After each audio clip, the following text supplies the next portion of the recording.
pamusoro changa indoitwa kureva ndogara mukura kuyange tine gadi yakapambira 1964 tari magadi 1964 takagara ndichikazorimawo nemudzimai wangu saka just recently 2020 somewhere there sabhuku akatengesera umwe munhu pamberi pegadheni rangu ndobva ndibvarira nzira apa akatengesera munhu gadheni ndakaenda kunomutaurira yadhi ndakaenda kunomutaurira kuti changamire zvamapa munhu yadhi apa ndikukumbira kuti muzondisiyirawo nzira kuti ndikwanise kupinda mugadheni mangu akachazonaka waka saka 2022 munhu yakatanga kuwaka ndobva isawaya ndobva avharira nzira kuti ndipinde mugadheni mbva ndaenda kundomubvunza ngati munhu wako yakaisa payapa avhara nzira yangu yepinda mugadheni tibva tataura zvikanzi andichana unodini kundomutaura avhure nzira kuti upinde mugadheni nguva yanga andiudza kuti ndichazokupa reply yakakwana ndikazoenda kumba ndikaita follow up ndikaenda kumba kwake ndikandomubvunza kuti ko nhai izvo musati andipa reply zviri papi da kuti ndiwake gadheni ndiwane kurima tati muna June tapedza mami ndada kuti ndirime mugadheni ndiise muriwo ndipo takatanga kunesana ndikati uri kuzviitire zvikanzi akana uchida kundomhangara ndaonomhangare kwese ini mubhuku mangu ndoma handizivi chinonzi medzani handizivi chinonzi chief mutasi handina kumbozivi kuti chief mutasi handiyani kwandiri ndoita zvandoda muarea muno ndakaenda ini kunomhangara kwamedzani musi muna June ndakazoenda kwamutasa kwamedzani muna July kwaishe medzani varati July kana kundaidza kumhosva July, August, September, October, November, December, January, February vandaita follow up kuti nyaya yangu yapapi ndivakazondidedza ndikaenda kwamedzani apo taenda kwamedzani sabhuku wangu haana kuenda kwamedzani ndakaenda kunotonga ndiri ndega zvikanzi tichadini ndakati ini hamufaniri kunditonga musati maona kuti gadheni pakamira sei ndipo medzani ndipo akazouya kumba kwawana rutonga tichaona ndiye akauya kumba ndikamuratidza ndomira kwakaita zvinhu saka ndakaona nyaya yacho haina kundifadza bhozi pane zvandakaona semunhu ndati kurei zvisina kundifadza saka adaro second time akazodaidza futi kwamedzani ngo takazoenda futi kechipiri abva inspection kumbawo sabhuku ara kuenda kwakaenda mudzimai wacho nemwana ndiwo ndakagara nawo dare iye haana kuenda tobva tagara ibva azoya futi kechipiri ndapikisa dare kuti inini muri kunditonga imimi uyu akaona mira akaita nzvimbo yegadheni saka ari zvarikutaura zvisizopa ari kutaura hapana nzira ndikati nzira iripo bhozi gadheni ndakarima 1964 nzvimbo yacho yakaiswa munhu iyo yakanga baba ine gomo rakadai pakatogiredzwa neministry vachitora gravel saka baba level kudaiwo saka level iyoyo ndiyo akaita advantage yokuti chitora that stand kutengesera umwe munhu sabhuku yari pera ndipano sabhuku wonge ndipano ndimi sabhuku ko munhu acha kuvhara munzira wacho haana kuuya vachangamiri aiwa ndisimuke ini ndakamhangarira sabhuku wangu who is the complainant? Against an not against Munakavara.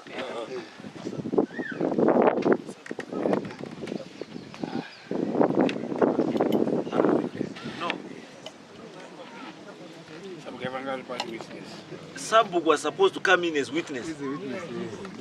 And not Mun akafenza achivhara nzira ndiye aifanira kunge ari panapa the litigate ndiye aifanira kunge ari munhu ari kutongwa pana akavhara nzira asi witness yochiita sabhuku akapa munhu because right now ndikatonga sabhuku ndomutenga ndichiti chii because sabhuku akati handozvizivi ndoti munomubvunza zvoti yana hazviziva no zvamatotaura imimi ivi nyangwe naye sabhuku wacho kwasatopedza nyaya and because uyu munhu akayarina apo uchigara imba sabhuku maizwa zvenyaya atipedza nguva yakawanda ndipokupaiwo mpichana hangu changamidzi kusvikira mutongi ndanga ndisitorina chekutaura pa zviri kutondinetsawo kuuya kwandaita panapa ndakasamonera ndakaona richisvika ndakatotaura namessenger paakauya ndikati yes akai nyaya ndo pairi nyaya yakatongwa naishe wakadzika 3 times achitonga nyaya iyi tiri panzvimbo pane nzira pacho ipapo 3 times ishe achitonga achinditi yapera wachiita 300 meters kubva pamba pangu ari panapo anditisanendesa achingoita 300 meters kubva pamba pangu ndakatora foni yangu ndikafonera ishe zvafamba sei kuti nyaya yamakatonga gore rapera muna February yakubuda nhasi ichitaura kuti ndiri kudiwa kwamambo kundotongwa nyaya anzi nyaya ipi iwewe watokanganwa ishe kuti nyaya ipi ndikati nyaya yatogara kureva zvikanzi regai nyaya iripo ndekuti koti yenyu ikatonga hazvirevi kuti zvamatonga zviri final handizo munhu can appeal against zvamune matonga emukana asina kufara saka ndo zvaaita nhasi kutonga wakaitwa namidzani munhu haana kudii haana kufara ndobva aapila against that decision kwandiri. So what does it mean kana paitwa appeal?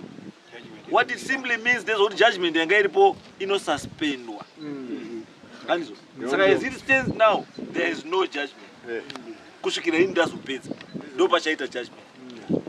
Kana asina kufara futi akuita take up issue oenda kumberi kwa high court. But as of now zvekuti ishe akatonga yakapera aiwa kuna ishe yakapera badzi kuti itavhara dare asi nyaya haina kuita sei haina kupera because pane a party yanga isiri chii yanga isina kufara. Saka mutemo unoti kana usina kufara you are allowed to appeal to a high court. Ndo zvaitwa nemurume abva kwaHedman abva akwira pamusoro. Saka inini kana yatouya kuno ndakutoinzwa ndakutoinzwa panyowani. Yes. Saka nyaya iripo ndekuti chekutanga chadaurwa 1964 pakapiwa vagadhina. Imi mamuri kupi?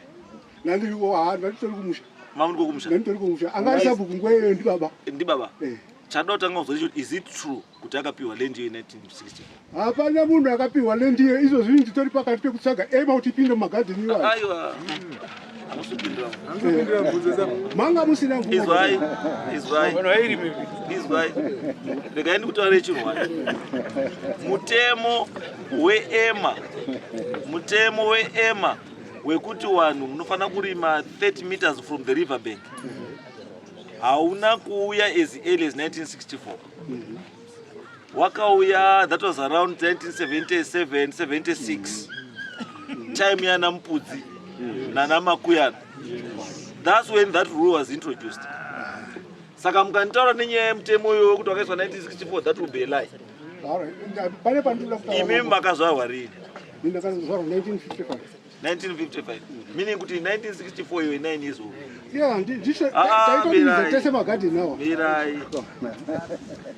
Existence ye garden. Anditi haindishamisi because vanhu vese magarden ese ari along the rivers. Asi mutemo wakazoya nenyaya yesiltation kuti muvhai 30 meters kubva pariver bank mude mukati to avoid siltation. Andizvo even izvozvi ema yakafamba that must be 2018 is why 2017-2018 ema yakatofamba futi ichinforsa mutemo iyoyo kuti magarden ngaaende 30 meters kubva muriver bank. Magarden akawanda muno Mutasa Central akapwanywa asi apwanywa vanhu vakauya kodzokera futi kudzokera kuwaka futi pamazi musaite sei musawaka andizvo. Saka garden iro anditi ra 1964 iro ranga riine gedhi raro paraipinda napo nenzira kwayaipinda napo asi kwaraipinda nako ikoko kwanga kusina munhu. Muzvanyarudza mirai kwanga kusina chii munhu handizvo. Is why because chamunoita kuti mwedzi kuti ndioneka ndekuti you are disputing everything zvataurwa nemurume meaning kuti papasina nzira papasina gate.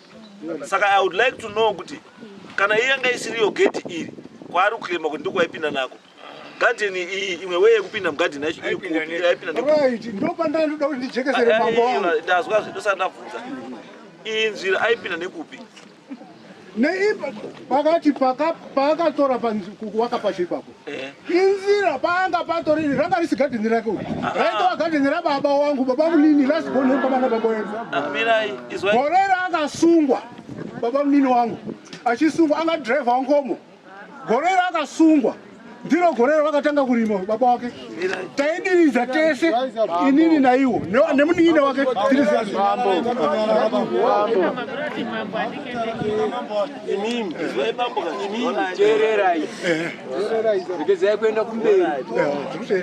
tatibamboka gadheni whether makatorerwa kana kuti hamuna kutorerwa, the issue at stake is not about ownership of the garden, because you are supposed to complain kare tatorerwa chi garden redu 1964 kusvika izvozvi makore mangani, we are talking of almost 60 years. 60 years. Saka pa 60 years mochitanga untaura nhasi after 60 years kuti garden ranga rira sekuru wako.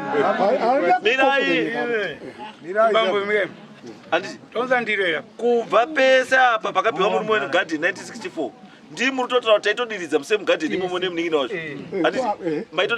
Maitodiridza naye sei mamusingamudzinga? Maidiridza naye sei manga musikaite sei musingamudzingi kana maiziva kuti ndepenyu? Pane nzira yewaifamba